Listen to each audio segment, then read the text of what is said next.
واقعا بعضا اعداد کوچیکی نیستش. در حالت‌های دیگری که حالا دوستان تمایل داشته باشن در پروژه دولتی ورود بکنن با فیس یک در واقع شرکت عراقی یا با فیس یک شرکت در واقع غیر ایرانی غیر عراقی، میتونه یک شرکت چینی باشه، میتونه یک شرکت اروپایی باشه، این فضا وجود داره که جوینت ونچر شکل بگیره، اون شرکت ورود بکنه در مناقصه پروژه بگیره و به صورت پیمانکاری دستگیر به شرکت ایرانی واگذار بکنه. بفرمایید. من یک دو سوال خیلی خیلی از شما بپرسم، این که چون یادداشت می‌کردم، آیا الزام به شریک عراقی هست؟ بله. حتما باید شریک عراقی انتخاب بشه.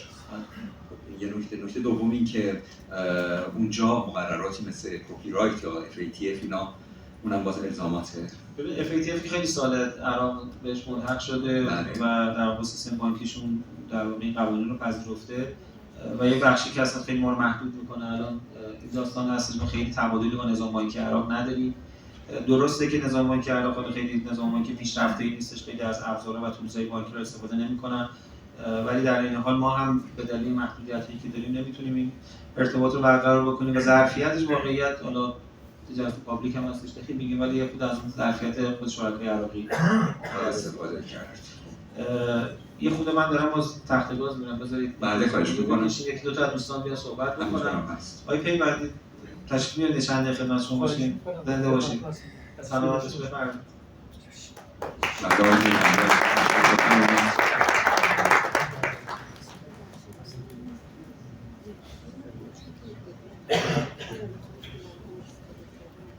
تجربه‌تون بفرمایید در مورد نفت و گاز بررسی کنید. بسم الله الرحمن الرحیم. عرض سلام خدمت ماموران عزیز، خانم و آقایون. عرض کنم به خدمت شما از سال 95 با کشور عراق در تماس بودیم و با یه مجموعه پیمانکاری وارد شدیم. متاسفانه توی سال 95 اتفاق خیلی بدی که افتاد این بودش که داعش متاسفانه 17 نفر از مجموعه ما رو کردن، حالا بنا به جای کار پیمانکاری که انجام دادیم کشتن. حالا عرض به خدمت شما و این باعث شد که ما یه مقدار فاصله بگیریم. مجددا اومدیم یه تغییر موضع دادیم و رفتیم با نفت جنوب عراق توی بسته وارد مذاکره شدیم. شرکت پرزیدنت ما اون موقع با مجموعه جهاد نسل میثاق اهواز ورود کردیم توی این قضیه. عرض به خدمت شما که رفتیم به پرزیدنتی انجام شد، خب امکانات مجموعه رو به حال داشتن و اطلاعات کامل رو دیدن.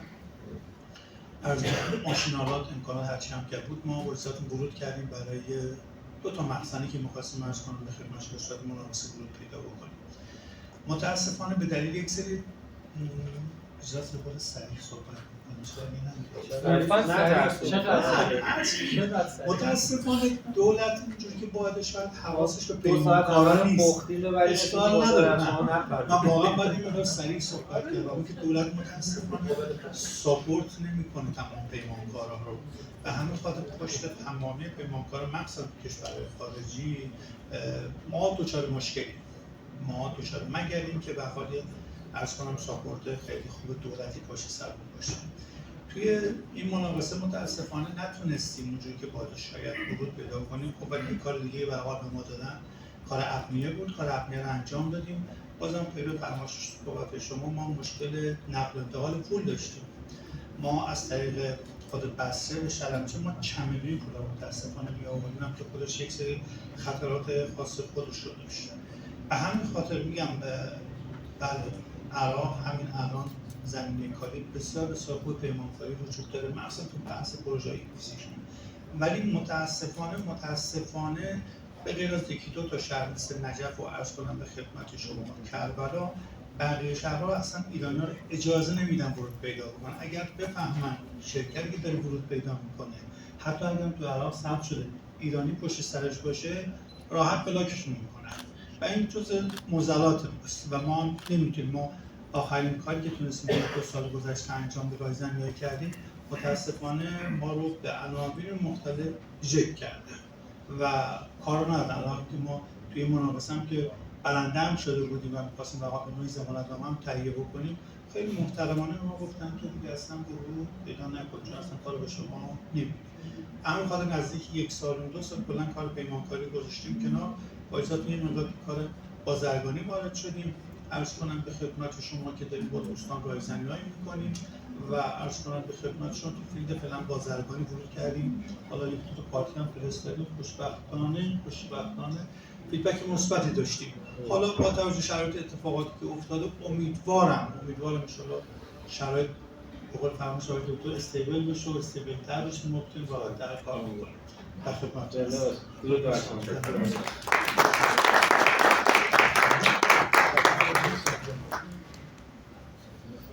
یکی دیگه از دوستانم صحبت بکنه.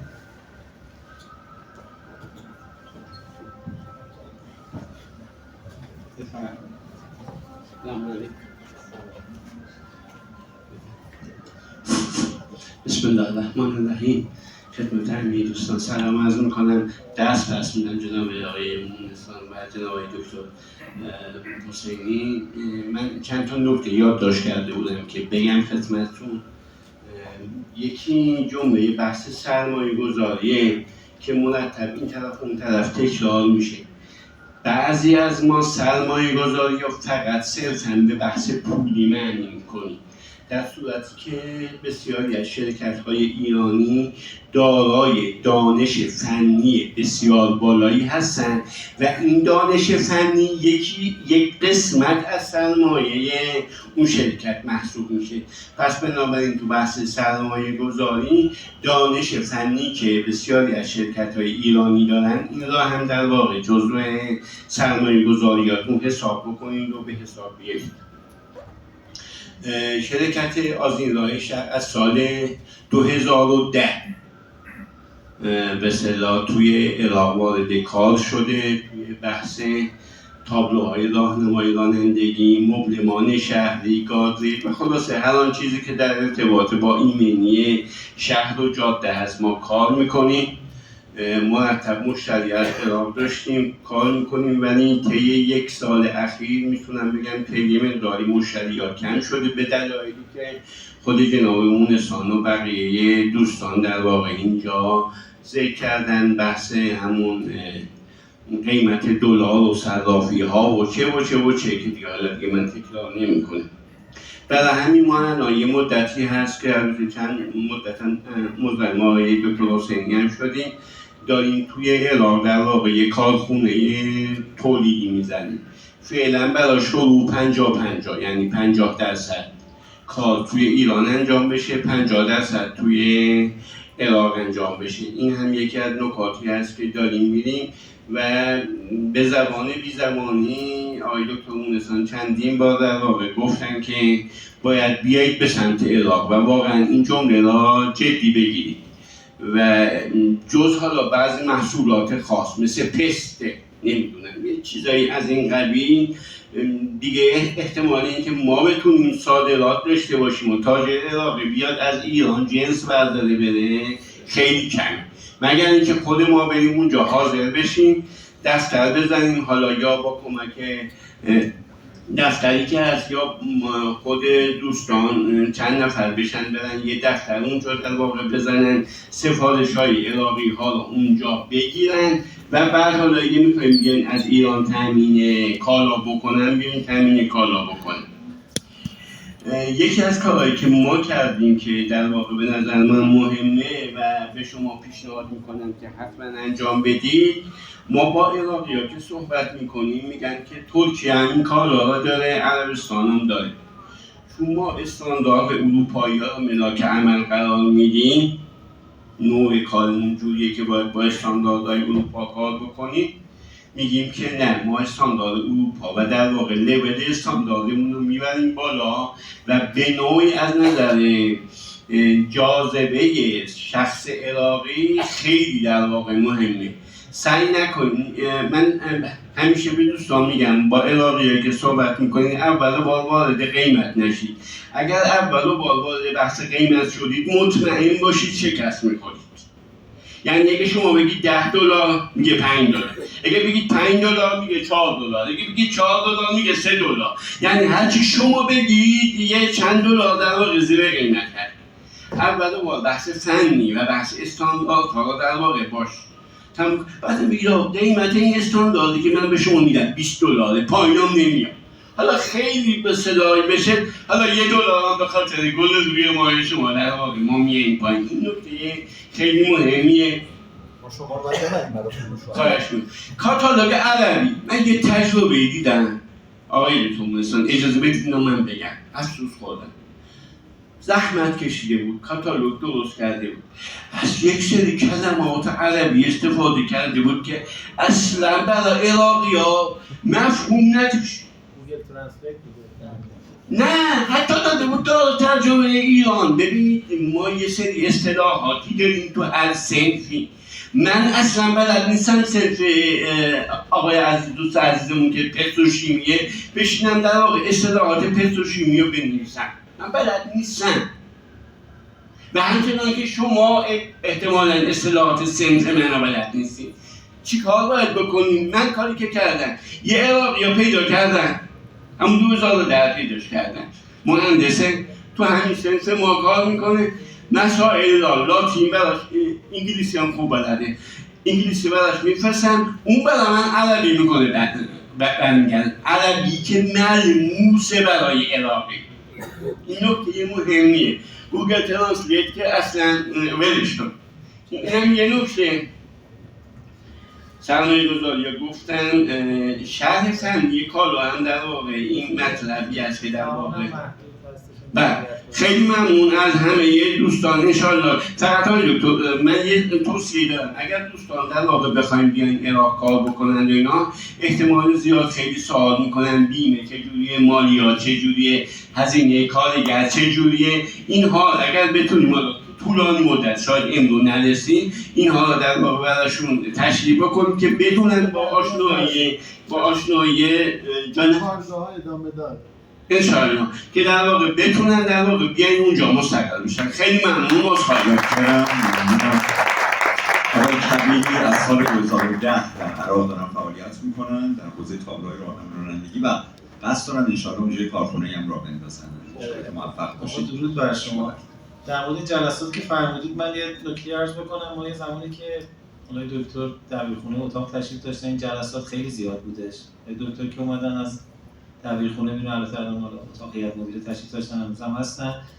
ما یه جایی رو اندازی کردیم مثل باشگاه تجارت با عراق توی فضای مجازی. تبع کلاب هاوس خیلی داغ بودش. یه 2 سالی تقریبا هر هفته جلسات رو می‌رفتیم. یه آرشیو 60 جلسه‌ای داریم. یه گروه تلگرامی هست، حالا بعداً پیام بدید اون لینکش بیادش براتون. تقریبا هر جلسه 3-4 ساعت صحبت شد. خیلی از این موضوعات واقعا به دیتیل صحبت شده اونجا و خود اون گروه تلگرامی هم هست، این دوستان مراجعه میکنن، بعضا سوالاتشون مطرح میکنن، پاسخ داده میشه. آیه سامی همتی کردن این جلسات رو دارن از فضای مجازی میارن تو فضای حقیقی. جلسه اول هستش، ان شاءالله تداوم داشته باشه. تو موضوعات مختلف هست. تو موضوعات عراق هم این جلسه به نوعی جلسه مقدماتی است و ان شاءالله دیگه جلسات بعدی دیگه تخصصی میشه دیگه. ممکنه جلسه تخصصی مثلا راجع به موضوع تولید صحبت کنیم یا راجع به موضوعات فرض فرمایید راجع به نکات مربوط به بیمه و مالیات و اینا صحبت بکنیم. خب درود بر شما. من چون میخوایم تا 12 زمانی این بحث رو تمام بکنیم یه 2-3 تا موضوعات کاربردی رو مطرح بکنم که خودم میخوام دوستان کمک بگیرم. من تو همین تایم بریک هم که بودش بعضی دوستان سوال داشتن که آقا مثلا چجوری ورود بکنیم و از کجا به قول معروف میتونیم ارتباط برقرار بکنیم. یه راهش که همین شبکه سازی هست، یعنی سعی کردیم ما امروز شبکه سازی صورت بگیره. حالا خود ما که خدمت دوستان هستیم، عرض کردم به هر حال دفترمون در بغداد هستش، دوستان دیگری هم هستن در جلسه حضور دارن، ولی سری نهادهایی هم هستن که اینا خب مکلف هستن به در واقع دادن خدمت. سمت ایران و مهماشو بخوایم بگیم که شما میتونید حالا هم اطلاعات بگیرید، ارتباطات برقرار کنید. اتاق مشترک هست، خود سازمان توسعه که الان خدمت دوستان هستیم به هر حال دفتر غرب آسیاش مشخصا راجع به این حوزه فعالیت میکنه. دفاتر رایزنی در بازارهای مقصد که الان تقریبا ما 1 سال خورده رایزن نداریم در مهمترین مقصد صادراتیمون. یه چند ماهی نماینده ویژه داشتیم، الان مجدد نداریم. ستاد توسعه که حالا بیشتر در عرصه سطوح بالا و پروژه‌های مهم کار میکنه. کمیسیون مشترک اقتصادی داریم و معاونت اقتصادی. تو خود عراق هم اگر که حالا تشریف بردید بحث اتاق‌های بازرگانی استانی و اتحادیه اتاق‌های بازرگانی راه ورود خوب هستش برای در واقع ارتباط با تجار عراقی. اتاق‌های صنایع دارن هر کدوم از استان‌ها، غرف صنایع. اتحادیه رجال الاعمال در واقع بازی صنف دیگه هستش که بخشی از تجار اونجا حضور دارن. یه انجمن مهندسین یا نقابت مهندسین دارن، یه خود شبیه مثلا نظام مهندسی ما هستش، اتحادیه پیمانکاران هستن و اینها در واقع یه سری راههایی هستش که شما میتونید دسترسی پیدا بکنید به در واقع تجار عراقی. یکی از نکات مهمی که در واقع مطرح هستش بعد از اینکه مقدار کسب و کارتون توسعه پیدا کردید، در گام‌های اول شاید نیاز نداشته باشید، در واقع موضوع بحث ثبت شرکت هست. یه مقدار میخوام اینو سریع مرور کنم چون رو بحث حمل و نقل و مسائل مالی بانکی از آقای مسافری آقای سامی هم میخوایم کمک بگیریم. به موضوع ثبت شرکت، کلا حضور حقوقی شما در کشور عراق به سه شکل میتونه باشه. یعنی اینکه یک شرکت جدید بیاید ثبت بکنید در ماهیت عراقی که از 2018 قانون عوض شده، شما حتما باید یک شریک عراقی داشته باشید که 51% سهام حداقل مال اون باشه. این محدودیت یه مقدار کارو سخت میکنه، ولی اون حالا بچهای عراقی که عرض کردم حالا دو شناسنامه‌ای هستن، ایرانی عراقی، اینجا میتونن خیلی به شما کمک بکنن. بیشتر برای حالتی هستش که شما بخواید یک فعالیت خودی در عراق داشته باشید، یک کسب و کاری رو مستقلاً راه‌اندازی بکنید. تقریبا یه عددی اولش مثلا $6,000 حداقل هزینه‌اش هستش و یک زمان 2 الی 3 ماهه‌ای رو میبره. یک حالت دیگه این هستش که شما بخواید یک فرع یا شعبه‌ای از شرکتی که در ایران دارید یا در هر کشوری خارج از عراق دارید رو در کشور عراق ثبت کنید. تفاوت مزیتش نسبت به حالتی که شرکت عراقی ثبت می‌کنید هستش که اون شرکت عراقی 0 کیلومتر، این شعبه‌ای که ثبت می‌کنه اگر که گرید سرتیفیکیتی دارید اینا منتقل میشه به اون شعبه‌ای که شما ثبت کردید. بیشتر به درد شرکت در مناقصات و پروژه‌ها اینها می‌خوره. برای بعضی از شرکت‌های ایرانی که در واقع اون محدودیت رو دارن، شریک عراقی ندارن، میخوان حضور قانونی داشته باشن، این ثبت شعبه میتونه یه راهکار جایگزین باشه. ببینید حضور شما اونجا قانونی هستش، اقامتتون قانونی هست و فعالیت قانونی دارید. یک حالت سومی هم هستش که بحث ثبت برنده که اون نشان تجاری خودتون، یه کالایی رو شما دارید، یه محصولی دارید، برای اینکه تحفظ بکنید از حقوق در واقع مالکیت اون محصولی که دارید، میاد برند رو رسما در کشور عراق ثبت می‌کنید که عرض بکنم بعد از اینکه حالا مراحلی کالاتون تو بازار جا افتاد، برای اینکه کپی نشه، تقلید نشه، میتونید از این ظرفیت استفاده بکنید. نکاتش خیلی مفصله. سعی می‌کنم جواهری هم که انتهای سالن نشستن که دستتون بده خانم در حوزه بحثی ثبت شرکت میتونید ازشون کمک بگیرید. به هر حال خیلی نکات رو مسلط هستن، مجموعه‌شون هم این کارا رو در واقع انجام میدن. چون خیلی محدودیت زمان داریم اینجا من خیلی توقف نمی‌کنم. ثبت برند هم حدودش 5 تا 6,000 دلار حداقلش هستش. منتها یه مقدار پروسه زمان بره به نسبت ثبت شرکت، چون میاد در روزنامه‌های خود عراق، روزنامه رسمیشون چند مرحله آگهی میشه برای اینکه این نشان کسی روش مدعی نباشه و بعد در واقع اگر که هیچ ملاحظه‌ای نداشته اون وقت این کار انجام میشه. آقای مسافری چند دقیقه به ما وقت میدی؟ کجایی؟ آقای مسافری خب حوزه تخصصشون حمل و نقل، مدل قدیمی میگن جایی که دیگه چی میگن؟ وضوح هست، تیمم باطله، یه چیزی میگن. فامیلشون هم متناسب کسب و کارش. بله. به خاطر همون بودش دیگه رفتن تو. بفرمایید مسافری خدا. بسم الله الرحمن الرحیم. سلام عرض می‌کنم خدمت همه عزیزان. بنده مسافری هستم از مجموعه رافدین.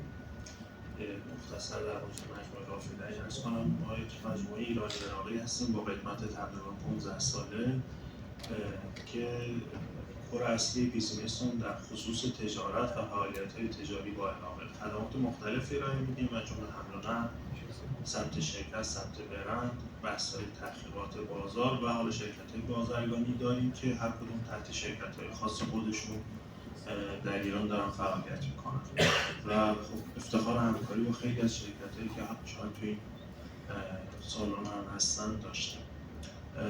حمل و نقل خب میتونم به جرئت بگم تنها شرکت حمل و نقل عراقی هستیم که سالهاست در ایران داریم فعالیت میکنیم و این افتخار نصیبمون شده که خب پروژه های نفتی یا نیروگاهی معمولا داره توسط مجموعه ما انجام میشه، لوجستیکشون. شاید چالش برانگیزترین بخش هم حالا در کنار بخش مالی و بیمه‌ای و حوالجات هم بحث حمل و نقل برای همه دوستان و این موضوعی که خب به خاطر شرایط سنتی عراق از یک طرف قوانینی که در عراق یک پارچه نیست و حتی ساید ایران که مشکلات هم زیاده همیشه همه با چالش مواجه کنه. یه خبری خوندم همین الان که از اول بهمن ماه قرار شده دیگه عرض نمایی جمع‌آوری بشه کامل. از اول بهمن خیلی جای خوب، واقعیتش خیلی تاثیر داره. تقریبا یه اختلاف در 20% رو حتی اگر رفع تعهد با طلا انجام میدادن دوستان بازم یه اتفاقی میافتاد. این خب ما رو به بازار عراق خیلی نزدیکتر میکنه و از نظر هزینه‌ای تمام شده و از نظر قیمت تمام شده خب خیلی نزدیکتر میکنه و شرکت‌های تولیدی واقعا یه نفس میکشن میتونن شروع کنن مجددا کار. در خصوص حمل و نقل ایران خب قوانین یه مقدار در بخش اقلیم با بخش دولت مرکزی متفاوته. صادقانه بگم بخش اقلیم خیلی روشن‌تر، شفاف‌تر و خیلی همه چی روتین‌تره. تقریبا چند سالی که اصلا HSCO جاری شده در اقلیم و کالا بر اساس HSCO دارن وارد عراق میشن و تعرفه رسمی که در کل اقلیم یکسانه. در جنوب از اول سال 2024 سعی کردن که HSCO 6 رقمی رو راه اندازی کنن. سخت هست ولی داره کم کم انجام میشه ولی امیدواریم خب تو سال 2025 به نتیجه خوبی هم برسه. تفاوت در اصل مدیریت در مرزهای و گمرکات عراق باعث میشه که خب شما قیمت‌های مختلف و شرایط مختلف رو هر جا ببینید ولی خب این چالش قابل مدیریته، میشود مدیریتش کرد و خیلی وقتا بوده که کالایی رو ما مقصدش بسته بوده ولی همین امروز بود اتفاقا از مرز پرویزخان مجبور شدیم ترخیصش کنیم چون هزینه تمام شده توتال حتی اگر این که سهم همین نقل عراق رو ببریم بیشترش کنیم جذابتر خواهد بود اگر از پرویزخان ببریم. این بخشیه که حالا میتونه شرکت‌ها مثل شرکت ما پوشش بده. توصیه که به دوستان دارم واقعیتش سعی کنید ارزش افزوده ایجاد کنید حتی در حوزه حمل و نقل برای مشتریای عراقی. خب تجارت سنتی به این صورت بوده که همیشه یا لبه مرز و دم کارخونه فروش انجام می شده ولی خب عراقی‌ها خیلی براشون جذابه که کالا در انبار خودشون تحویل بشه و یا به قول خودشون واصل باشه. این واصل به معنای در اصل از نظر ترمینگوترمزی DDP هست، یعنی همه هزینه‌های حمل و نقل، ترخیص و ریسک‌هاشو بتونید قبول کنید. خب این حسنی که داره برای تاجر که دغدغه‌شو کم میکنه، یه مقدار گرفتاری برای شما بیشتر داره ولی از اون طرف خب باعث میشه که شما یه ارزش افزوده‌ای برای در اصل اون تاجر عراقی ایجاد کنید و از طرفی هم یه مقدار کنترلتون روی بازار هدف بیشتر باشه. موضوع دیگه این که خب حمله مستقیم از ایران به عراق در کرونا یک وقفه افتاده بود ولی تقریبا نزدیک به 1 سال مجددا امکانش فراهم شده. کالاهایی که تخلیه بارگیری براشون مشکل ساز باشه این امکان براشون هست که بشود مستقیم هم کرد ولی خب یک بخشی هم هست کالاهایی که وزنی هستن مثل فولاد، مثل حتی مواد پتروشیمی، مثل کالاهایی که وزنی هستن واقعیتش اصلا حمله مستقیم براشون توجیه نداره. اونم به دلیل اختلاف توناژی که بین ناوگان ایرانی عراقی هست و توتال هزینه هم اگر با ناوگان عراقی سمت عراقش انجام بشه براشون خیلی جذاب‌تر خواهد بود و هزینه کمتری داره. اتفاقی که تقریبا 1 سال با آقای سامی داریم پیگیری می‌کنیم که الان این فراهم شده که هر کالایی که از مبدأ ایران به مقصد عراق میره تا مقصد نهایی بیمه کلوزه ای صادراتی و آلریس براش صادر کنیم و این خب خیال خیلی رو راحت‌تر میکنه. عددی که به دست آوردیم عدد خیلی ناچیزیه و در کنار ارزش کالا و ریسک‌هایی که حالا تو مسیر برای کالا اتفاق میفته واقعا عدد خیلی کمیه. این اتفاق خب خیلی آقای سامی تلاش کردن، واقعا من ازشون تشکر میکنم، بدونم دوندگی زیادی کردن. یه مقدار الان حالا فراز و نشیب داشته ولی خب عملیاتی شده خدا رو شکر و داره کارش انجام میشه. این به عنوان موضوعی که معمولا تاجرها و حتی صادرکننده‌ها درگیرش هستن، همیشه پیشنهاد و تاکید ما این بوده که حتما این کار را انجام بدید. اگر دوستان سوالی داشته باشن در خدمتشون هستم. بیشتر وقتشون.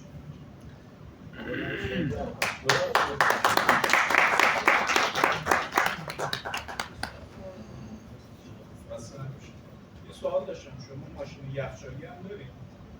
زیر سه؟ ببینید خب ما شرکت حمل و نقل هستیم. شرکت حمل و نقل خب معمولا همه ناوگان رو تحت پوشش قرار میده. اگر برای حمل مستقیم منظورتونه، برای حمل مستقیم منظورتونه، خب بسته به شهرش. حالا خوشبختانه کالای منفی 18 یا زیر صفر مجوز مستقیمش هم برای کردستان وجود داره، هم برای دولت مرکزی. ولی در دولت مرکزیش فقط محدود به مرز مهران. اینو من خدمتتون عرض کنم. محدود به مرز مهرانه. اگر مجوز وارداتش یا شرایط ترخیصش در مرز مهران در سمت عراقش وجود داشته باشه، بله حد می‌شود این کارو کرد. و بازم بحث اختلاف توناژه هست. یعنی باز ناوگان یخچالی عراقی بیشتر از اون 24 تن یا 20 تن ما بارگیری میکنن. این هم باید مد نظر داشته باشید. آقا درود بر شما، لطف کردید. ما یه بخش پرسش پاسخ هم داریم. اگه اجازه بدید ما مطالب رو تکمیل کنیم، این سوالا رو نگه داریم. آقای مسافری گفتین ترم DTP آره؟ بله. ما یه ترم دیگه هم داریم تو عراق دیگه. از دست شما هم نقلیه یه دونه TAA هم داریم. توکل تو علی الله میفرستید بالا ان شاءالله یا میرسه یا میرسه. اینو ما خودمون در آوردیم. موضوع بحث حمل و نقل هستش. بحث بازرسی کالا هم خب در کنار بحث حمل و نقل خیلی اهمیت داره. ما دوستان مجموعه بازرسی آسام هستن. آقای فرخی اگر که تشریف بیارن چند دقیقه خدمتشون باشیم، یه مقدار راجع به بحث بازرسی هم نکات مربوطه رو بگن. موضوع بحث خدمات این زمینه داره ارائه میشه رو بفرمایید. یه مقدار با رعایت وقت. میتونم باز کنم ندارید. خب بسم الله الرحمن الرحیم. عرض سلام و ادب و احترام دارم خدمت تمام عزیزان. تشکر میکنم از برگزار کنندگان این برنامه خوب. حمید فرخی هستم، مدیر عامل شرکت بازرسی بین‌المللی آسکو، یکی از شرکت‌های سوربیانس کشور هستیم.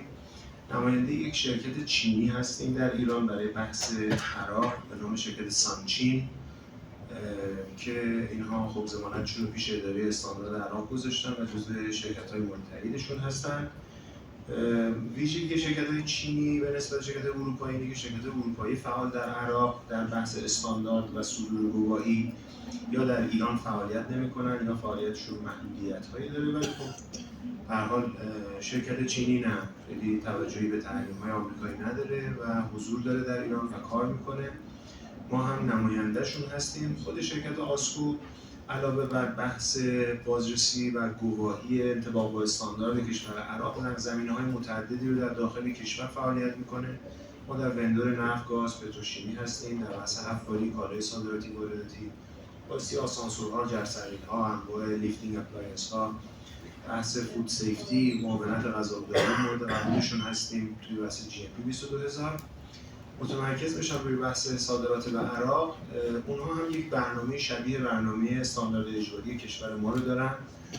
فقط من اینجا وسط صحبتم یه نقدی بکنم اون بخاری روشن و این دو پنجره باز که خواهشم اینه که حساس باشین راجع به اینا. نکته دومم که قبل از اینکه وارد عرایزم بشم اینه که 33-4 سال پیش ایران و عراق در یک نقطه جنگ تموم شد. اونها ارتباط با آمریکا رو انتخاب کردن، ما مقابله با آمریکا رو. امروز فکر می‌کنم همه فعالان ایرانی میتونن فاصله زیادی که ایران در تولید انواع کالا، خدمات، حتی تولید انسان که ما چقدر از اینها جلوتر هستیم، با اینی که اونها 30 ساله که از انواع کشورها و شرکت‌های غربی توی کشورشون هست. بنابراین به افتخار خودتون، به افتخار صنعت ایران، تولید کنندگان ایران، صادر کنندگان ایران، من اجازه میخوام یه دست بزنید.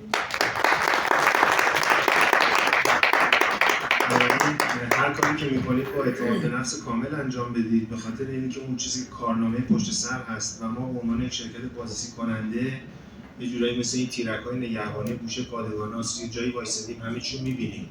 یعنی کارهای صنعتی، تولیدی، پروژه‌ها، طرح‌های ملی، بحث‌های صادراتی، وارداتی. منظور اینه که حالا به احترام به صحبت همه عزیزان، با اعتماد به نفس در این بازار کار بکنید. قطعاً من فکر می‌کنم اون کشور که 4 برابر ما تولید روزانه نفتشه، 55 میلیون جمعیت داره، پهنه آبادانیش هم از ایران ما کوچیک‌تره. با این حال ما به اعتقاد من اکثر شاخص‌ها از این کشور جلوتر هستیم. حتی از نظرش سواد استانداردی کارکنان سازمان استاندارد اون کشور وقتی مقایسه می‌کنیم با سازمان ملی استاندارد خودمون که نهاد دولتی نیست، 1000 نقدم بهش داریم، ولی فاصله کیلومتریه تو بحث سواد و نالج. اینها یک فهرستی از کالاهای مشمول استاندارد اجباری داره کشورشون، بر اساس تعرفه هاشون هست، تو اینترنت پیدا می‌کنید، ما هم می‌تونیم در اختیارتون قرار بدیم. راه‌های ارتباط با ما مشخص هست، دوستان برگزار کنندگان میتونن در اختیار بذارم. من معذرت میخوام که کاملا ناآماده در این جلسه حضور پیدا کردم چون خیلی شورت نوتیس بود، ولی قطعا وظیفه خودمون میدونیم هر گونه اطلاعات، آگاهی در این زمینه که شما عزیزان و هر کسی در این زمینه فعال هست رایگان این آگاهی ها رو در اختیارتون قرار بدهیم و چنانچه نیاز کار بود اونجا هم کمکتون بکنیم.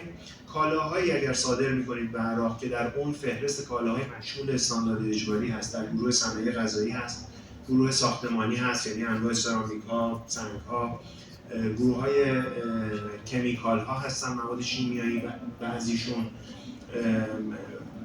و گروه های دیگه. حدوداً 6 گروه اصلی ما داریم که این رو هم میتونید در اختیارتون قرار بدیم که کالاتون های مشمول هست یا نیست، ولی معمولاً اون رویه ساپلای و تامینتون هم مشخص میشه و متوجه میشید، میدونید که کالاتون مشمول هست یا نیست. اگر بود باید اپلای بکنید با یکی از این شرکت‌های مورد تایید که خب شرکت ما هم یکی از این شرکت‌های مورد تایید هست. رویه ای رو داره بر اساس استانداردهای عراق هم از IQS. استانداردهای عراق IQS هستن، انطباق خیلی زیادی داره با استانداردهای بین‌المللی. میدونید در کشور ما علاوه بر استانداردهای ملی ایران که مورد قبول کشور ما هست، استانداردهای اروپا، آمریکای شمالی و ژاپن تنها استانداردهای مورد قبول کشور ایران هستن. بنابراین این انطباق اگر باشه، الباقی داستان رو ما باید به هر حال کمک کردیم که بتونیم سرتیفیکیشن یعنی مراحل اینسپکشن و سرتیفیکیشن کارتون رو انجام بدیم. توصیه ما به اونهایی که صادرات مواد غذایی دارن اینه که جلوتر این کار انجام بدن. این کار الان در حال حاضر خیلی تحت کنترل نقاط مرزی و بازرگانان حاضر در نقاط مرزی ایران و عراق هست که دارن این تشریفات و اینها رو انجام میدن. این برای صادرکننده غذایی ما شاید خیلی ورکبل نباشه.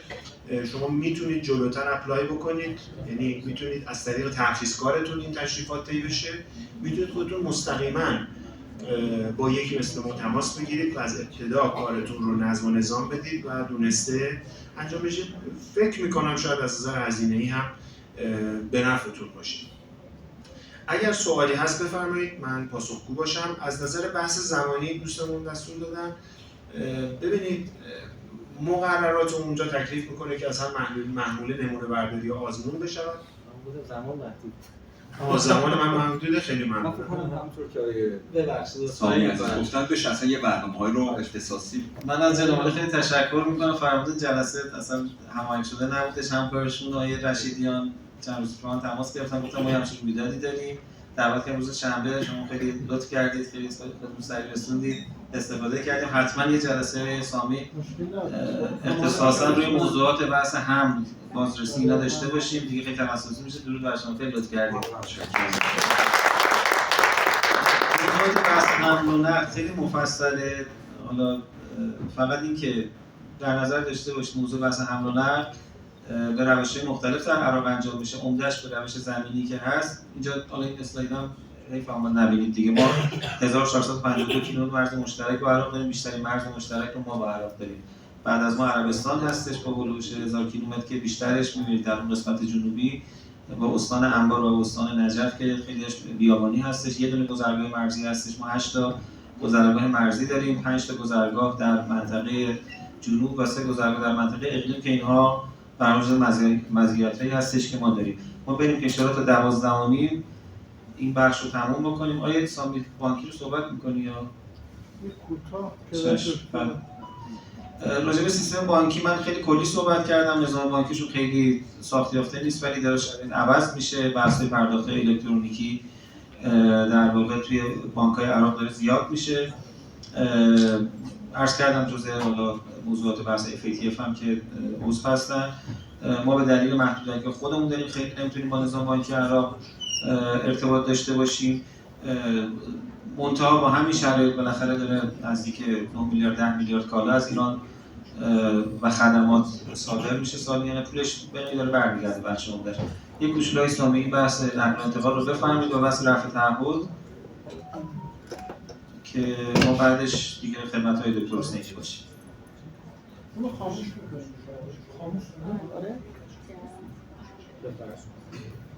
البته موضوع بانکی که همیناست، کلیات جزئیات خب نمیشه خیلی صحبت کردن، زرد میشن چیز. ولی یه موضوع خیلی مهمی که بهتون بگم، مسئول واحد مبارزه با پولشویی هر شرکتی باید مشخص بشه.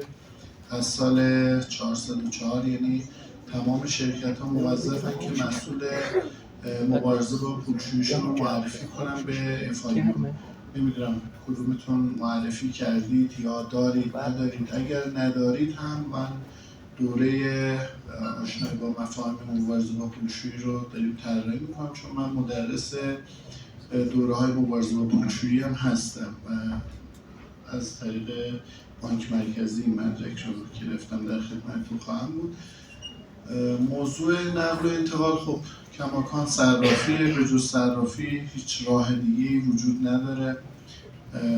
بانک توسعه صادرات از طریق صرافیش و کارگزاریش انجام میده، ولی خب نرخ‌ها خیلی مطلوب شما عزیزان نیست. برای همین ما باز یه نشستی رو با رئیس مرکز مبادله ارز و طلا ایران هماهنگ کردیم که ایشون میان و سامانه جدید رو تشریح میکنن. تو اون سامانه جدید به صرفتون میشه، چون بر اساس عرضه و تقاضای بازار نرخ‌ها مشخص میشه و یه اتفاق خیلی خوبیه.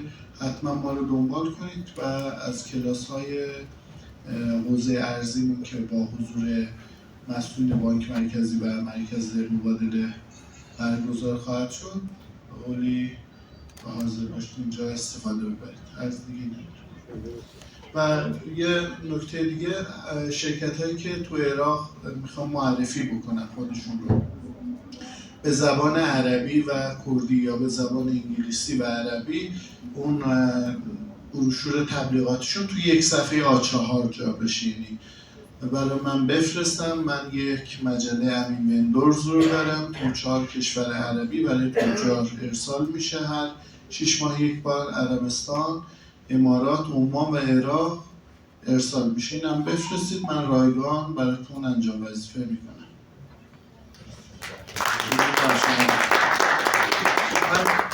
دوستانی که ابتدای جلسه تشریف داشتن عرض کردم این کارگاهی که حالا اسلایدش دارید می‌بینید یه کارگاه 6-7 ساعته است که معمولاً حالا به صورت عمومی یا توی شرکت‌ها پرزنت میشه. من خیلی سریع عمومی کردم. یه بخشش هم دیگه اجازه بدید بهش نپردازیم. یه بحث مفصلی این داستان فرهنگ عراق داره. یه عرضی میتونم داشته باشم. معمولاً سمینارهایی که هستش، حالا برای عراق من شرکت نکردم، ولی سمینارهایی که حالا برای کلیات کشورها هستش معمولاً از صبح تا عصر هستن یا حتی از صبح تا غروب. من پیشنهاد دارم برای سمینارهای بعدی که اگر زحمتشو میکشید یه مقدار تایمش بیشتر باشه که عزیزانی که اینجا تشریف میارن دیگه بتونن مفاهیمی که قرار انتقال بدن کامل بتونن انتقال بدن. این فرصت خیلی کم هست. سمینارهای این مدلی رو عرض کردم، یه بخش حالا مشخصا در حوزه تجارت با عراق عرض کردم. این سمینارها رو یا این کارگاه‌ها رو در واقع ما به صورت اختصاصی برای سازمان‌ها برگزار می‌کنیم. سالی یک بار یا 2 بارم با این حالتی که شما فرمودید برگزار میشه. این کارگاه رو من حدوداً 3 ماه پیش حالا ابتدای جلسه عرض کردم. یه دوره آنلاین وبینارها برگزار کردم. یه وبینار 5 ساعت و نیم شد. خیلی مفصل صحبت کردم. امروز خیلی بهش نپرداختم. اون فیلمش هست، یعنی دوستانی که حالا علاقه‌مندن جزئیات بیشتری بدونن، وبینار 0 تا 100 تجارت با عراق رو سایت ای سمینار هست، گوگل هم بکنید بیاد. اونجا جزئیات رو خواهش می‌کنم مراجعه بکنید. سعی کردیم یه مقدار بیشتر تجربه محور باشه، دوستان دیگه هم صحبت بکنن. من دیگه بیش از این اطاله کلام نکنم، دعوت کنم از جناب دکتر حسینی تشریف بیارن که خدمتشون باشیم. متشکرم. خواهش می‌کنم. متشکرم از حضورتون. من قبل از اینکه آقای دکتر حسینی عزیز رو معرفی بکنم کامل، البته که شناخته شده هستند و به هر حال همواره از خدماتشون استفاده کردیم، از راهکارهاشون. من اجازه بدید چون آقای سامی عزیزم اشاره کردن به نشریه و رسانه‌ای که دارن و کمک می‌کنه به شما، من تشکر بکنم از دوستان بسیار خوب رسانه‌ای خودمون که امروز اینجا حضور دارن، عکس و فیلم و به هر حال خدمات مختلفشون اینجا هم کمک می‌کنه به انتشار بیشتر این موضوع و فرهنگ‌سازی بیشتر این مقوله.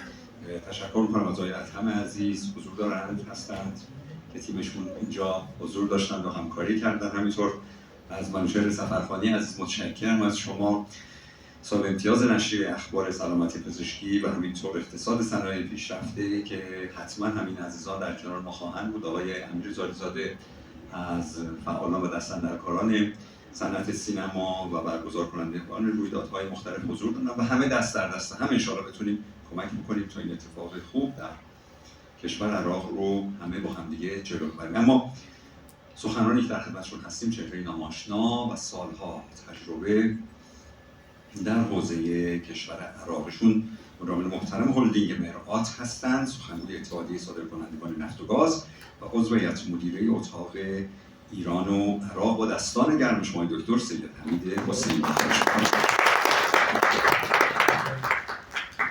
خب بسم الله الرحمن الرحیم. خوشحالم در خدمت شما عزیزان هستم و لازم می‌دونم از آقای سامی، جناب آقای بویسان و جناب آقای نقره‌کار خاطر برگزاری نشست تشکر بکنم.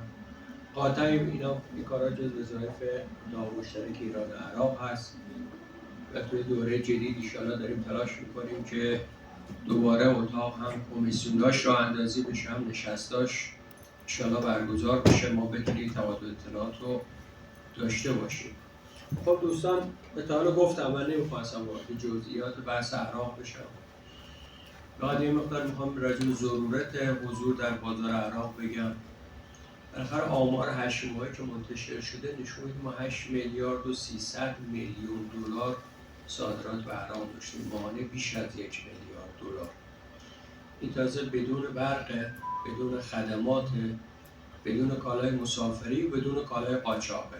چون اگه همین الان روش قاچاق بشه اضافه بکنیم چیزی بالای 10 میلیارد دلار ما توی 8 ماه صادرات داشتیم که چین 9 میلیارد و 700 میلیون. در به شدت داریم نزدیک میشیم به صادرات چین و در حالی است که ما کمترین صادرات مواد اولیه و کالای اساسی به عراق داریم. عمدتاً داریم کالای ساخته شده و آماده داریم صادر میکنیم. آماده چین عمدتاً محصولی که ما داریم محصول نیمه ساخته یا مواد اولیه داریم صادر میکنیم و تنوع کالایی که داریم در هیچ بازاری با اینقدر نداریم. مثلا 500 تو اجسکود ما تو لیست کالامون فکر میکنم 500 و یه یادداشت کردم 500 خورده‌ای داریم کالا صادر میکنیم و عراق که 312 توش مثلا تو سایر بازارها مزیت نداریم، تو عراق مزیت. لذا بازار برای ما مهمه، شناخت این بازار، آینده این بازار، خطراتی که این بازار میتونه باش، تحولات منطقه چه اثری روی بازار خواهد گذاشت، اینا همه برای ما مهمه. اصولا اگر یک کشوری میخوایم بشناسیم، وارد بشیم، تاریخش رو بخونیم، با فرهنگش آشنا بشیم، علم رو ببینید در چه مرحله‌ای است، چه وضعیت علمی اون کشور چجوریه و بعد چه وضعیت سیاست چجوریه، سیاست گذاری، سیاست‌های این کشور چیه، تو چه مسیری داره حرکت میکنه. خب حتما توی زمینه بحث‌هایی کردم، من فقط اشاره مختصری به تاریخ عراق میکنم. و عراق یک کشور بسیار قدیمی، تاریخ 3000 ساله داره. حمورابی که به اصطلاح شناخته شده است و بالاخره بنیانگذاران دولت عراق بوده، ولی 500 سال قبل از میلاد و 550 سال قبل از میلاد هخامنشی که در ایران حکومت میکرد عراق رو تصرف کرد و عراق شد جزئی از ایران و تا 550 سال بعد از میلاد هم عراق جزئی از ایران بوده. 11 قرن عراق جزئی از ایران بوده، یعنی در داخل ایران بوده و در دوره ساسانی مرکز ایران تقریبا بود. یعنی ایران اینقدر گسترده بوده که تیسفون پایتخت ایران بوده که در نزدیکی بغداد حضور داشته. لذا این ارتباط، این روابط بسیار عمیقی بوده. بعدش هم که دوره اسلامی شروع شد و امویان عباسیان یا 400-500 سال حکومت کردن، ما هر دوتا بخشی از حکومت‌های اسلامی بود، یعنی ما بخشی از سرزمین حجاز بودیم. قسمت‌های از ایران میگفتن عراق عجم و عراق میگفتن عراق عرب، عراق عجم. ما هم مثلا خرم آباد، عراق قسمت‌ها جزئی از عراق عجم بودن. تا اینکه ما دوباره در زمان قاجاریه بعد از اینکه به اصطلاح عباسیان اینا سرنگون شدن و حکومت اسلامی تقریبا رو به ضعف‌گرایی، بالاخره ما در دوره صفویان دوباره تونستیم بغداد رو تصرف کنیم. در زمان شاه عباس، در زمان شاه عباس از دست دادیم. دوباره در زمان نادر ما تونستیم بر عراق حکومت بکنیم و بعد از اون دیگه عراق پیوست به عثمانی، امپراتوری عثمانی گسترش پیدا کرد و ما روابط ارتباطاتون قطع شد. این عثمانی که شکل گرفت از خیلی جنبه‌ها به ما ضربه زد. امپراتوری عثمانی اولا راه دسترسی ما، جاده ابریشم ما و تجارت ما رو با شرق آسیا قطع کرد. وقتی که قسطنطنیه که همین استانبول فعلی هست از دست روم خارج شد و افتاد دست عثمانی، اون نقشی که ما در روابط شرق و غرب داشتیم، در تجارت بین هند و اروپا داشتیم، در تجارت بین چین و اروپا داشتیم، از دست رفت. ما رو محدود کرد که کالا رو باید زیر لب مرز، از اینجا دیگه من میبرم، حق نداری تو کالا رو صادر بکنی. در اون مقطع هم در رابطه با اروپا ما دچار مشکل شدیم به خاطر عثمانی، هم بالاخره توی بحث عراق و شامات و فرات اینا همه افتاد به دست عثمانی.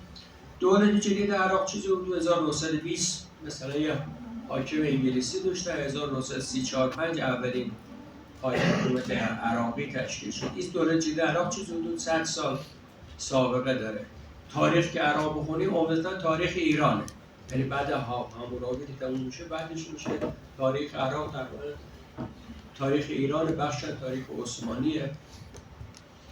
لذا ما با این سابقه تاریخی که داشتیم توی عراق، روابطی که داشتیم توی عراق، قطعا باید بتونیم نقش داشته باشیم، بتونیم حضور داشته باشیم.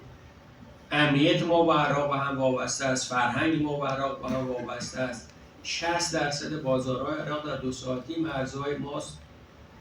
خب پاکستان خیلی بیشتر از عراق جمعیت داره، خیلی بیشتر از عراق پتانسیل داره. یک کار مطالعاتی انجام شده نشون میده ما 14 میلیارد دلار میتونیم به پاکستان صادرات انجام بدیم. ولی مشکلی با پاکستان داریم، عمده جمعیت پاکستان طرف هندوستان از ما به شدت فاصله داره. ما فقط این منطقه بلوچستان هست که با ما نزدیک کراچی، بقیه فاصله بعد مسافت باعث شده که ما مثلا روابط رو هر چه تلاش بکنیم با پاکستان در حد 1-2 میلیارد دلار همیشه باقی بوده نتونسته. ولی عراق به خاطر دسترسی نزدیکتر و گذرگاهی که داریم و به اصطلاح منافعی که برای مرزنشینا ایجاد کرده، فکر نکنه همه کالا رو ما داریم میفرستیم عراق. خیلی‌هاش هم مرزنشینای عراقی هستن که علاقه‌مند اصلا زندگیشون وابسته به ایران شده، به اینا دارن به اصطلاح خریدار کالای ایرانی هستن و میبرن در بازارها میفروشن. یه بازارچه داریم به اسم شیخ سلم. من برام مهم بود آمارا رو من مرتب روزانه آمارای گمرک‌ها رو میگرفتن. مثلا این هر روز داره 250 تا کامیون یه بازارچه بار میبره. راحتی بود که چطور بازارچه شیخ سلم. بعد پرسید بعد بچه‌ها میگن که آقا برید تحقیق کنید ببینید چیه. گفتن یه روستایی اونجا اسمش شیخ سلم، همه روستایی‌ها اونجا کامیون دارن. رفتن سرمایه‌گذاری کردن، کامیون خریدن. اینا خودشون همه‌شون شدن تاجر کالا ایرانی، میان توی بازارچه کالا خریداری میکنن میبرن توی بغداد میفروشن. میگن بخشی از این روابط و حجم تجارت ما علاقه و منافعی هست که برای عراقی‌ها ایجاد کردیم و تونستیم توی بازار حضور پیدا کنیم. الان نگرانیم. الان هم اوضاع داخل کشور خوب نیست، کسادی که در بازار هست من اغلب آدم ها اینو از روحی روانی به شدت آشفتن و اتفاقات اخیرم دست به دست هم داده و یه دونی مردم عصبانی هستن، فعالین عصبانی هستن که وضعیت چه خواهد شد.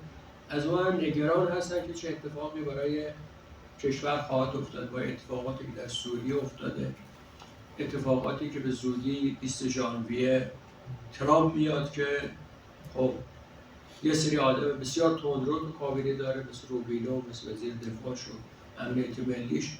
یه سری آدم هم داره که نشون میده که تندرو نیستن. ایران ماسک کنارش هست، جی دی ونس کنارش هست، خانم گابارد هست، خود کوشنر هست. اینا به نظر نمیاد که دنبال جنگ و دعوا و تحریم اینا باشه، به نظر میاد دنبال بیزینس هستن.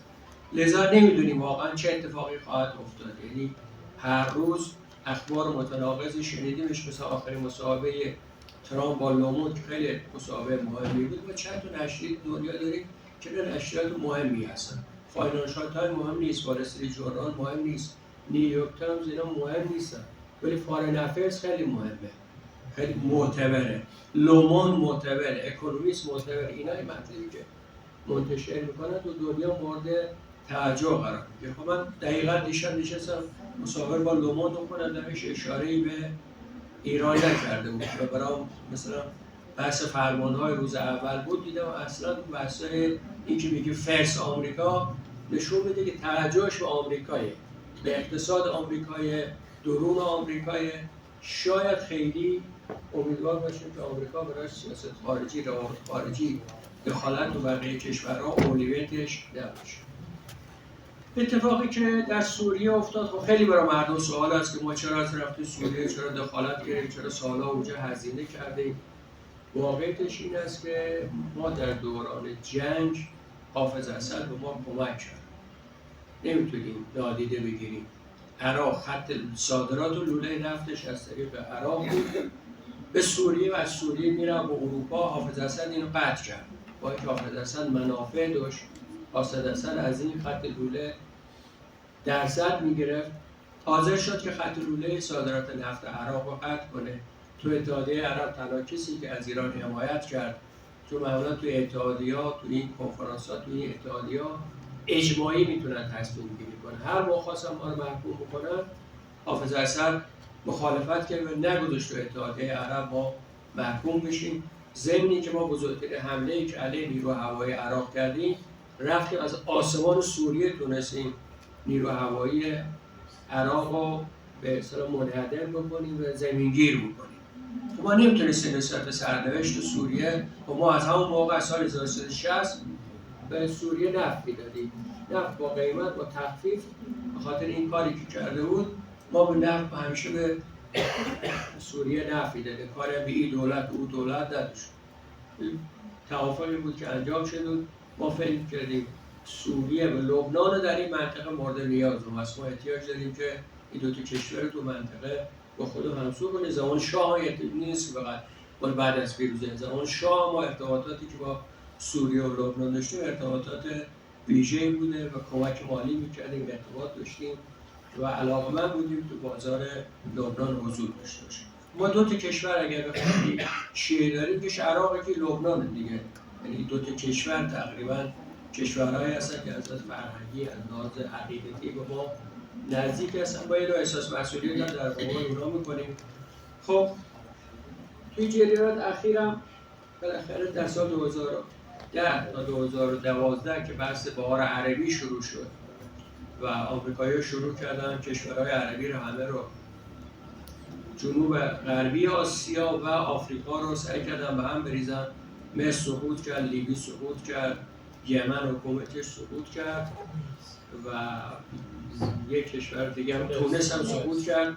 این 4 تا کشور سقوط کرد. بعدش هم حالا سودان اینجا تو مرحله بعد سقوط کرد. خب یکی از کشورهایی که هدف بود سوریه بود. رفتن به طرف اینکه سوریه رو چند تکه بکنه و همین اتفاقاتی که الان داره میفته میانه سال 2011 تو سوریه اتفاق بیفته و سوریه رو چند تکه بکنه که یک کشور مثلا با جمعیت 24 میلیونی با گرایش‌های توافق مثلا نزدیک به ایران تو منطقه موی دماغشون نشه. لذا به اصطلاح ما رفتیم نبودش دیگه اتفاق بیفته، ما رفتیم به سوریه کمک کردیم در حالی که 96% سوریه از دست رفته بود. ما رفتیم بالاخره ایران رفت به جنبه رسید که از سوریه حمایت کنه، تونستیم حکومت حافظ اسد رو نگه داشتیم 10-11 سال از حافظ اسد همه جور حمایت کردیم. یه امنیت جمعی تو منطقه ایجاد کردیم، یه محور امنیت درست کردیم که به کشورهای منطقه و هزینه‌اش ایران داد. همه کشورهای منطقه از این امنیتی که ما ایجاد کردیم توی این منطقه استفاده کردن. ترکیه استفاده کرد، لبنان استفاده کرد، سوریه استفاده کرد، عراق استفاده کرد، اردن استفاده کرد، ولی روسیه استفاده کرد. حتی اسرائیل از این امنیتی که در منطقه ایجاد شد که محوریتش با ما بود، ولی بالاخره کشورهای عضو محور مقاومت همه توی جریان دست داشتن، خب بقیه هیچ کار نکردن. یعنی بقیه فقط از این محور امنیت استفاده کردن و کارشکنی کردن. حتی عراق با اینکه مثلا 2-3 سال عضو کارنتیر شد، هیچ موقع تا همین اواخر اجازه ترانزیت در صورتی که الان داره از فاو اجازه ترانزیت میده. یعنی پس مشکلش مشکل پیوستن به کارنتیر اینا نبود. به هیچ وجه نه تنها کمک نکرد عراق ما، بلکه کارشکنی کرد. دولت سوریه در حال کمک‌های ما رفت و نشست با عربستان و امارات بهش وعده وعید دادن و روز به روز فضا رو برای کار اومدن سوریه تعیین کرد. روسیه هم که بالاخره زینف اصلی اونجا بود، باز هیچ حرکتی در جهت حمایت از ما نکرد. طرح توسعه منطقه باش نقشی نداشتیم، هیچ دلیلی وجود نداشت که ما بخوایم تو سوریه ادامه بدیم، هزینه کنیم، نیروهای خودمون شهید بشن، نیروهای فاطمیون شهید بشن که این کشورهای منطقه میخوان امنیت داشته باشن. حالا عراق بره هزینهش بده، عراق از الان بره فکر کنه، حالی که همراهی نکردیم، حالی که طرح توسعه ما رو پس زدیم، ما اینقدری که بازار داریم ربطی به دولت عراق نداره. ما هیچ کاری به دولت عراق غیر از قرارداد برق و گاز که با دولت عراق از ناعلاج از جای دیگه نمیتونه تامین کنه، هیچ قراردادی با دولت عراق نداریم. همه قراردادها عمدتاً با بخش خصوصی عراق، هر جا دولت عراق پاش میون بوده گفته ایران تحریم، شرکت‌های ایرانی تحریم، بانک‌های ایرانی تحریم، معذرت میخوام من نمیتونم کنم. حتی امارات از ما خیلی بیشتر همراهی کرده تا عراقی که به اصطلاح بگیم گروه‌های جریانات شیعه حاکم هستن، جریانات موافق ایران هستن، ولی به شدت برای اینکه نکنه آمریکا مثلا 500 میلیون دلار از منابعشون خروج بکنه با ما اینجور رفتار کردن. من خوشحالم که اصلا درست سال ما سوریه بالاخره خاطریزی را دست دادیم، بالاخره موقعیتی را دست دادیم، ولی واقعیتش این کشورهای منطقه مجبور بشن دوباره بیان یه امنیت جمعی ایجاد بکنن و هزینه کنن، مجبور بشن امنیت ایجاد کنن. ما حتما از اون امنیت سود میبریم.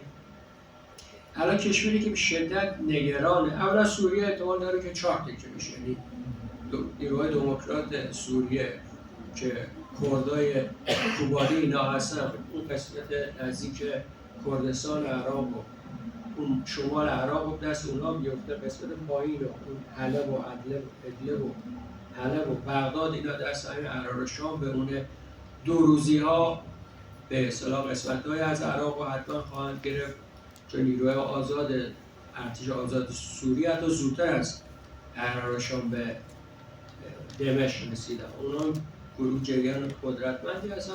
علویون احتمالاً طرفای لاذقیه طرطوس و جا هم بدن به علویون و یک کشور چند پاره‌ای تشکیل میشه. این جای چیکار میتونن بکنن؟ اولین مشکلی که الان برای سوریه ایجاد خواهد شد، ما نفت رو به سوریه قطع کردیم. هفته دیگه مردم سوریه به شدت دچار مشکل، الان هم مشکل داشتن. ما الان خیلی دیگه به اون صورت با حافظ با بشار اسد همکاری نمی‌کردیم. مثلا 2 ساعت برق داشتن، مردم 24 ساعت مثل 2 صفر بنزین باشن. الان با این اتفاقی که ما بنزین رو به سوریه، نفت خام رو به سوریه مثلا یه بنزین 2 میلیون مشکل میدادیم، حتما به شدت دچار مشکل خواهد شد. سوریه حدود 300,000 مشکل نفت داشته، اینا در اختیار تو هسکه و دایر زوره که گروه‌های بیشتر تحت کنترل آمریکایی هست. آیا آمریکا حاضر میشه چاهای نفتی که منبع درآمدش بوده از اینجا برمی‌داشتن می‌فروختن به اسرائیل میدادن و هزینه‌های نیروهایی که داشتن توی منطقه تامین می‌کردن، آیا آمریکا حاضر میشه چاه نفت رو بده به گروه احرار شام من خیلی بعید میدونم. آیا تحریم‌های قیصر رو لغو میکنه؟ اگر تحریم‌های قیصر لغو کنه هیچ کشوری نمیتونه با سوریه کار تجاری. تحریم‌های بسیار سنگینی بر دولت سوریه وضع کرده. با وجود احرار شام خیلی بعیده، ممکن پشت سر همکاری کنن، ولی تا وقتی تکلیف احرار شام مشخص نکنه حکومت یه جوری اینا خودشون از حاکمیت کنار نکشن، بعید میدونم تونن کار کنن. لذا ظاهر امر این است که سوریه برد، مردم سوریه برد، اسرائیل برد، ترکیه برد، ولی واقعیتش این است که نباید زود قضاوت کرد. نمیتونی الان بگیم 100% ما بازنده هستیم، عراق بازنده هست، نمیتونی بگی واقعا اونا برنده هستن. به امروز تحلیل مفصل نوشتم و گروه‌های گرامی ایران عراق هم گذاشتم. اعتقاد دارم که نمیشه قضاوت کرد که بگیم حتما ما باخته بودیم، نه ما حتما دیگه تو سوریه شهید نخواهیم داد، حتما هزینه نخواهیم کرد. از این نظر مردم حداقل باید خوشحال بشه که هزینه که به کشور تحمیل میشد این هزینه باش.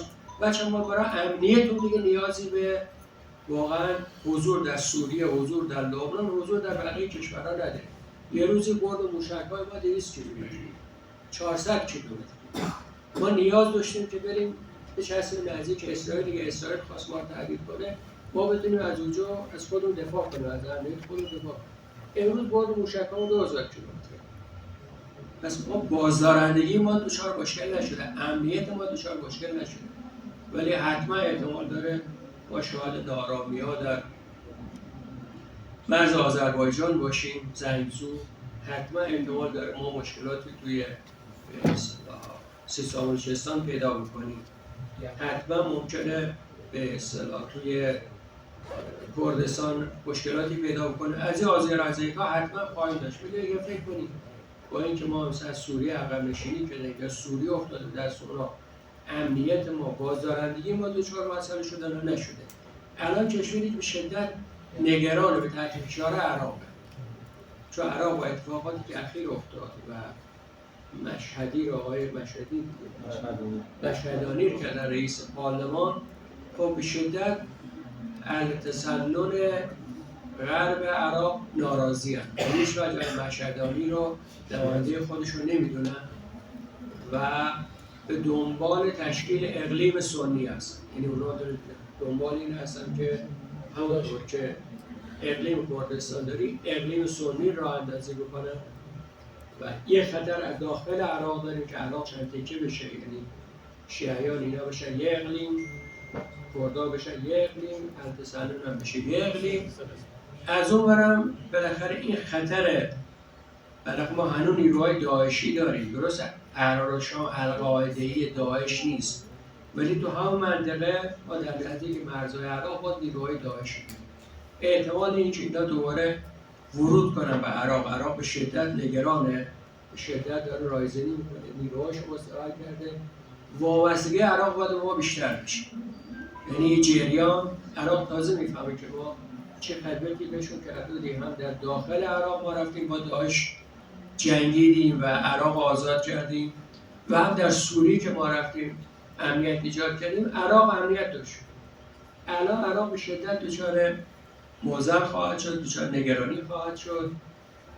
خبرهایی هست که احتمالاً به زودی های سودانی استعفا خواهد داد، میرن به طرف انتخابات جدید. انتخابات خودش باز درگیری‌ها در عراق اختلافات بیشتر میکنه. سودانی خودش میخواد حزب تشکیل بده بیاد توی صحنه. گروه‌های شیعی خیلی موافق حضور مستقل سودانی نیستن.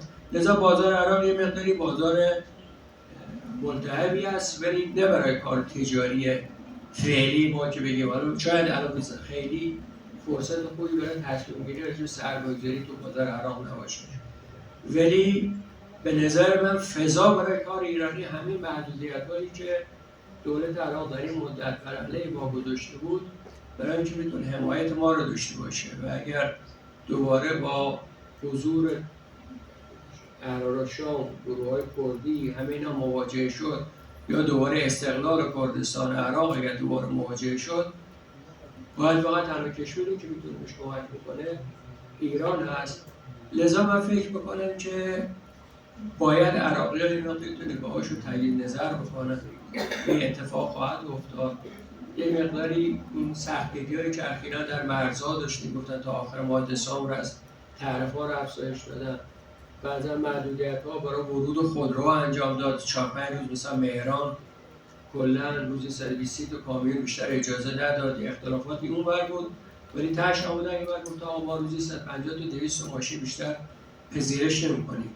همه جا ما یه سری مشکلات با عراق پیدا کردیم.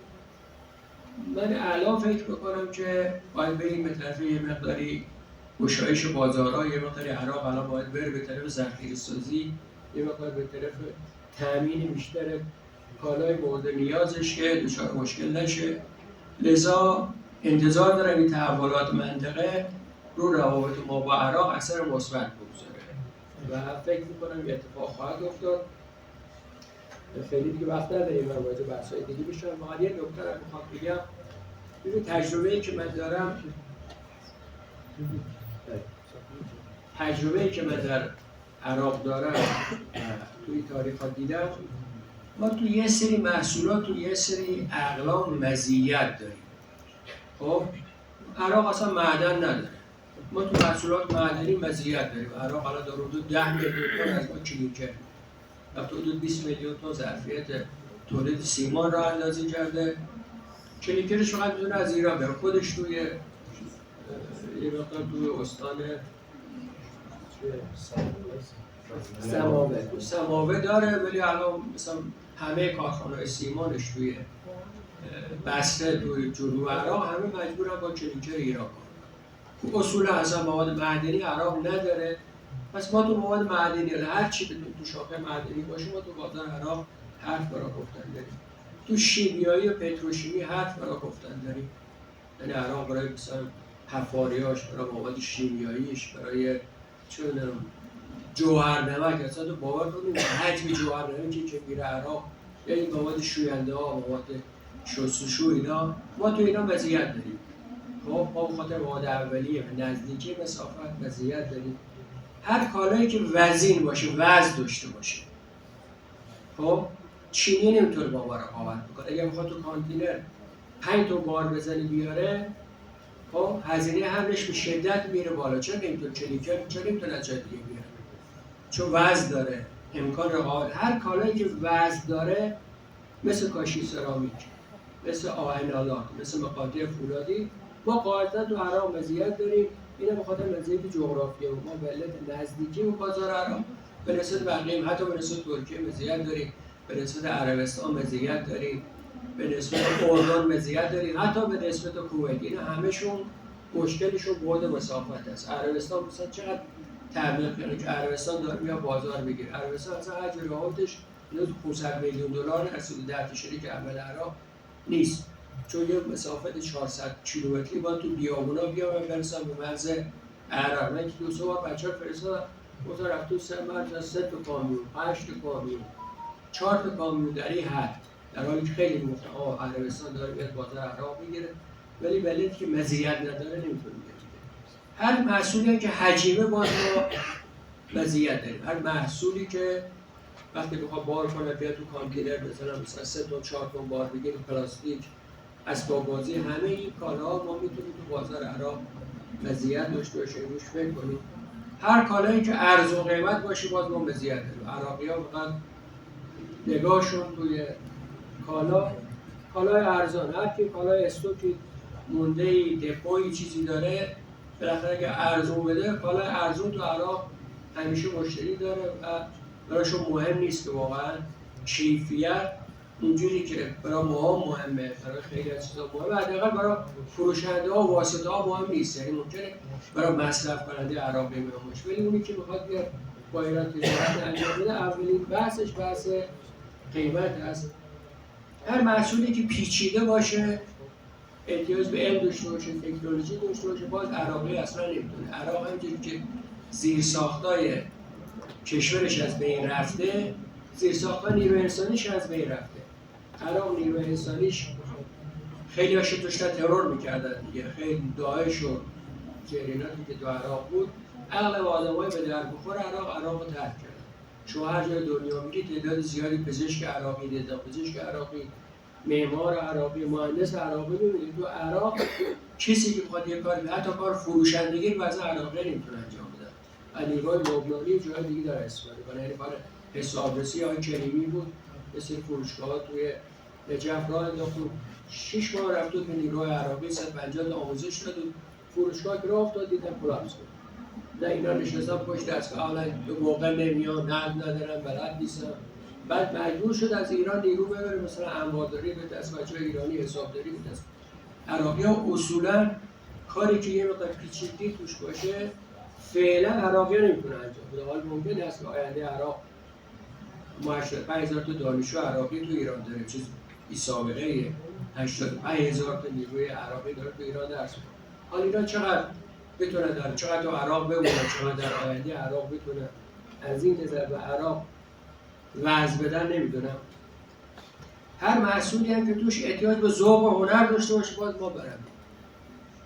خب عراقی اصلا ندیدن، هیچ ذوق و هنری من تو عراقی ها ندیدن. یعنی واقعا یه چیزی باشه که احتیاج به هنر داشته باشه، طراحی داشته باشه، چون فکر داشته باشه، اینا عراقی نداره. چیزی به اسم صنایع دستی من تو عراق ندیدم و فکر نمی‌کنم مثلا در آینده عراق بتونه توی این زمینه‌ها مثلا رقابتی برای باشه.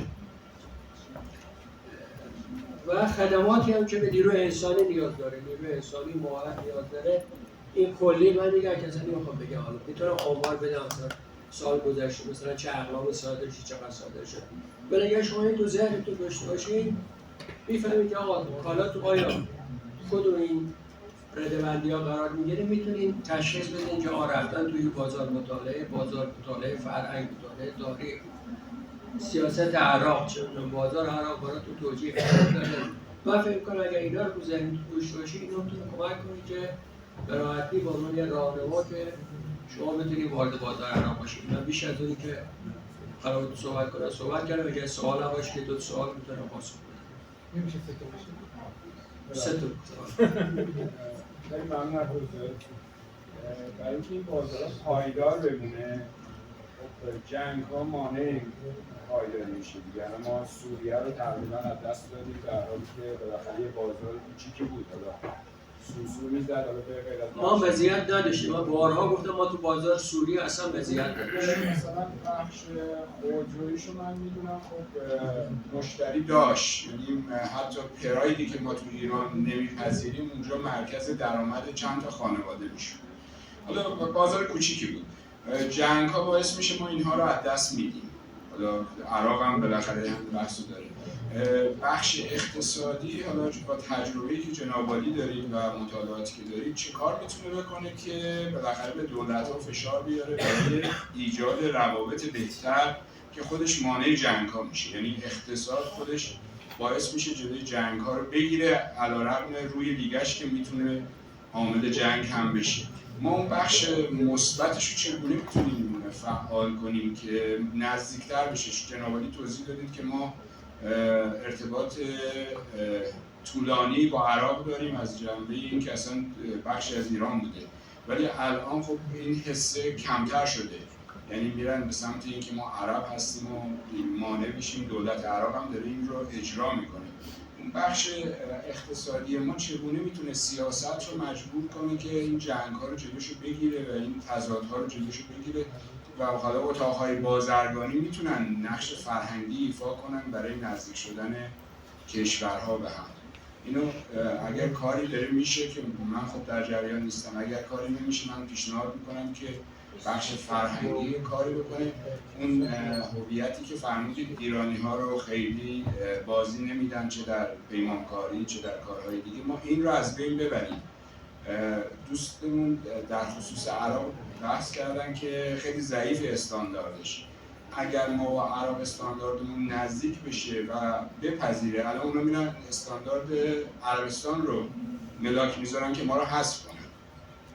اگر ما بتونیم کمک کنیم به استاندارد عراق، به جای اینکه بیایم انتقاد کنیم ازش بگیم ضعیفه، بگیم بیاد سمت ما بچسبه، ما به جای اینکه بچسبه به استاندارد عربستان که ما رو حذف میکنه، خیلی کمک میکنه. من خواهشم اینه که اگر هست که خب بنده حتما در جریان نیستم، اگر هم نیست این رو تقویت کنیم، چون مانع ما داریم بازارهای همسایه‌مون رو از دست میدیم. حالا چه برسه دوستمون فهمیدن از آمریکا PVC میاریم تو عراق، در حالی که ما مثلا تو ایران داریم. چطور میشه که حمل از آمریکا ما متأسفانه PVC نداریم؟ میگم ترکیه حدود 500 میلیون دلار PVC برآورد داریم. چطور میشه من الان دارم با هلدینگ امیرشنای دارم کار میکنم، شما در مقابل پلی اتیلن برید تولید مثلا تولید داریم. ما قبلا 96 PVC زیاد میدادیم برای عراق، میونه کلام دوستم برای عراق. اومد بحث این تفاوت قیمت باعث شد که ما بازار رو از دست بدیم، قیمت نامه اولیه و تقریبا من خودم سال 96 تا 98 PVC میفرستادیم با شرکت ترکی که کار می‌کردیم برای ترکیه. برای عراق ما تقریبا هفته‌ای نداریم، ما هفته‌ای 5 ماشین میفرستادیم خود شرکت ما تقریبا. ببین دکتر، ما PVC تو ایران خیلی داریم زیاد داریم، اصلا حجم قاچاقمون باعث میشه.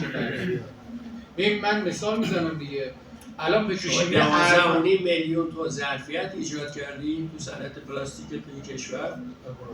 کل تولیدت 1.5 میلیون 2 میلیون تن است. من مخالفشم. یه من حداقل دارم خود اتحادیه دکتر 12.5 میلیون تا ظرفیت ایجاد شده تو صنعت پلاستیک داریم. خب چیزی که الان تو کشور حداکثر داره تولید میشه 1.5 تا 2 میلیون. دکتر نه اینطوری نیست، ببخشید. اگه اینطوری نیست چقدر عدد بدید؟ ایشون داره میگه 12.5. اصلا ببخشید مازاد مصرف باید صادر شه. ببینید اگر توی کشور مازاد مصرف یه کالای استراتژیک فرق میکنه. یه دقیقه اجازه میدید من توضیح بدم. قانون پتروشیمی ایران این چیزی نیست که من دارم میگم. قانون پتروشیمی ایران، دولت یه قانون داره، قانونش هم اینه اول موظفی بازار داخل رو تامین بکنی و بعد مازادش رو صادر بکنی. اتفاقی که افتاد صادرات پ 4 سال گذشته ممنوع شد چون نیاز داخل بود. بعد صادرات پ ممنوع شد، بعد نیاز داخل بود. صادرات PVC ممنوع شد چون نیاز داخل بود. ما رفتیم یه آرزویابی کردیم، پت، PVC و PP از ایران داره قاچاق میشه. چون قاچاق میشه ما نمیتونیم مدیریت کنیم. الان من توضیح میدم خدمتتون. امسال اومدن صادرات PVC رو آزاد کردن. صادرات PVC آزاد شد. من خودم پتروشیمی قدیر به من $850 نرخ داد. من از چین آوردم امرغاز خالی کردم $750. پس قیمت گذاریمون اشتباهه، نه اینکه توانشو نداریم. نکته بعدی، الان دکتر اوره، من شما تشریف نداشتید گفتم. اوره صادر ما سالی 200,000 تن فقط از پتروشیمی کرمانشاه اوره صادر می‌کردیم عراق. سالی 200,000 تن. الان صفر شد. بخش میرا آورد. نه الان صفر شد. چون تعرفه گذاشتون پتروشیمی بسته اومد تو سرویس. یعنی میخوام بگم که این داستانا هست. ببینید قیمت محصولات پتروشیمی ما نمیشینه. برای کشور فرق میکنه که شما میفرستی یا من میفرستم یا یکی قاچاق میکنه. میفهمم اما قاچاق زشتیه، تقبیحش قبول، اما چه فرقی میکنه؟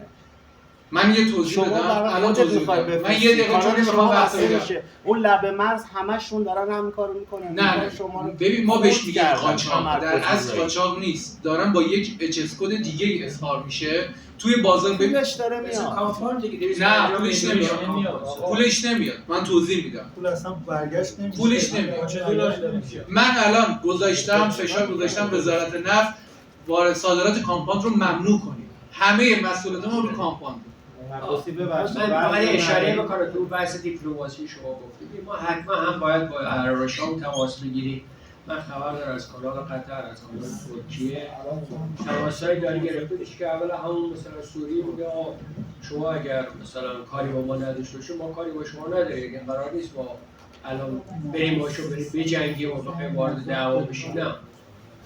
البته حتما برای مهمه که بالاخره رفتار حرکاتمون تو چه خواهد بود.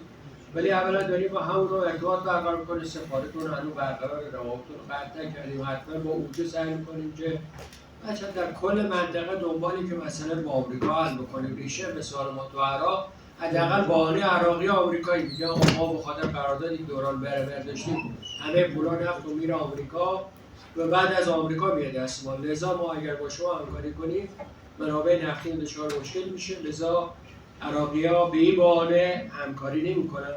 بیزینسی که ما انجام میدیم بخش خصوصی. میگم سرعت تحولات نمیدونم واقعا چی بخوام بگم، متاسفانه خوشبختانه اینقدر زیاد بوده. شما از سال گذشته از زمان سقوط هلیکوپتر آقای رئیسی امسال از تحولات امسال می‌بینی که چقدر اتفاق اصلا ما همیشه در دنیای علم سرعت تحولات داشته بودیم. هیچ وقت تو دنیای سیاست چیزی نبود. حکومت 200 سال 300 سال 400 سال حکومت می‌کردن، 100 سال علیه یه بار سرعت تحولات اینقدر کی فکر می‌کرد ترامپ بیاد، کی فکر می‌کرد ارار شام بیاد، کی فکر می‌کرد اتفاقات تو منطقه بیفته و سرعت تحولات اینقدر بالاست که واقعا کار بسیار سخت کرده برای فعالان اقتصادی. هم بالاخره ما متأثریم دیگه، حتما ما تو بیزنس رو متأثر از این تحولات هستیم. من مثلا دیدم از دیروز پیروز چین به خاطر مقابله با آمریکا VAT شو حذف کرد و هر که کالا صادر کنه به آمریکا دیگه VAT 25% بهش بر نمی‌گردن. یک جریان تندی برای آمریکا وایساد شروع کرد. آلومینیوم، چیپس، باتری‌های چیز که آقای ایلان ماسک خریدار عمده همه باتری‌های خودروی برقیش از چین دیگه. واقعا VAT رو حذف می‌کنه. حالا تو برو 10% ترجمه اضافه می‌کنه. دعوتش کردن آقا بیا برای مراسم تعریف کن، نمیاد CGP. می‌خوام بگم این سرعت تحولات در دنیا بسیار زیاد شده. باید امیدوارش می‌دید بالاخره دیپلمات‌های کشور، دیپلماسی کشور بتونه توی این تحولاتی که داره میفته برای کشور جایگاه مناسبی پیدا کنه. حتما اتاق بازرگانی، من خودم منتقد اتاق ایران، اتاق تهران، اتاق ایران عراق هستم و مرتب این رو میگم بالاخره از این ظرفیتی که از شما استفاده نمی‌کنید. من پیروز زدم به رئیس اتاق آلمان از دوستا خودم شاید هستم گفتم آقا یه کاری بکن، بالاخره آلمان اینجوری داره دولت این کاری نمیتونه بکنه، بعد هیئتی ببره یه کاری بکن. پاشی بری آلمان بالاخره باز اون یورو بالاخره خاموشی هر چی اشکال داشت توی بزنگاه‌ها میرن مسائل حل می‌کرد با کشور اروپایی. گفتم آقا یه هیئت برداره، هیئتی بخواد وزیر سنگین دانشگاهی مجلس بخش خصوصی برده ببره آلمان، برکی که روابط با اتحادیه اروپا اینقدر نگذاریم که بره طرف تیره شدن. بالاخره چاره‌ای نداریم به جز اینکه هم بالاخره مسائل امنیتی کشور جدی بگیریم، برای اون امنیت کشور مهمه، در کنارش بالاخره به اصطلاح دیپلماسی میتونه کشور به این گردابی که ایجاد شد انشاءالله نجات بده. من بیشتر از این وقت دوستان نمیگیرم، آرزوی توفیق. متشکرم عزیز. ممنونم از شما. آقای نکته هست اگر میدونم که نکات زیاده ولی به هر حال به عنوان مستخدم. نه چون تایمم تمام شده من تشکر میکنم از دوستان. امیدوارم جلسه امروز براشون مفید بوده باشه. اون راههای ارتباطی هم هستش، بعد از این جلسه هم در ارتباطی. اون فضای استراحتی هم که عرض کردم توی باشگاه تجارت و خود گروه عامل ایجاد کردیم برای ارتباط هستش. دفترمون در عراق متعلق به خودتون از هر کدوم از دوستان که کمکی خواستن خدمتشون هستیم. از آقای سامی هم خیلی تشکر میکنم، از آزادتری تشکر میکنم، همچنین از آقای دکتر حسینی قبول زحمت کردن و همه دوستانی که مشارکت کردن در بحث. خیلی از دوستانم بودن قرار بودش که ما کمک کنن تو بحث باشن، فرصت نشدش. امیدوارم این جلسات در سامی دیگه همت کنید تداوم داشته باشه، از فضای مجازی این فضای حقیقی رو ادامه بدیم. متشکرم. آقای سامی اگر نکته‌ای هم از شما به عنوان نکته پایانی متشکرم. چند وقتی بار قراره شکل بگیره؟ آقای سفرخانی گفتیم که از دوستان بسیار خوب مسائل سفرخانی از زمین تشویق بفرمایید که با سالهای بسیار خوبشون هم نشریه اخبار سلامت و پزشکی و همچنین نشریه اقتصاد صنایع پیشرفته حتما همراهی بفرمایید. دوستانی که فعال این صنعت هستن و همینطور که آقای سامی عزیز هم گفتن به هر حال میتونید به مجتبی سامی امین التجار یک پیام بدید، بروشورهای الکترونیکی خودتون ارسال بفرمایید تا در نشریه ایشون به شکل رایگان هم برای عزیزان چاپ و منتشر میشه به شکل الکترونیکی. فکر کنم کشورهای که یادداشت کردم عراق، عمان، عربستان و امارات هم ارسال میشه. فرصت بسیار خوب. تشکر از دوستان رسانه‌ای و ما هم خوشحالیم که در خدمت شما هستیم. 2 هفته آینده باز هم اینجا کنار هم خواهیم بود با موضوعات دیگه. ممنون از حضور تک تک شما عزیزان.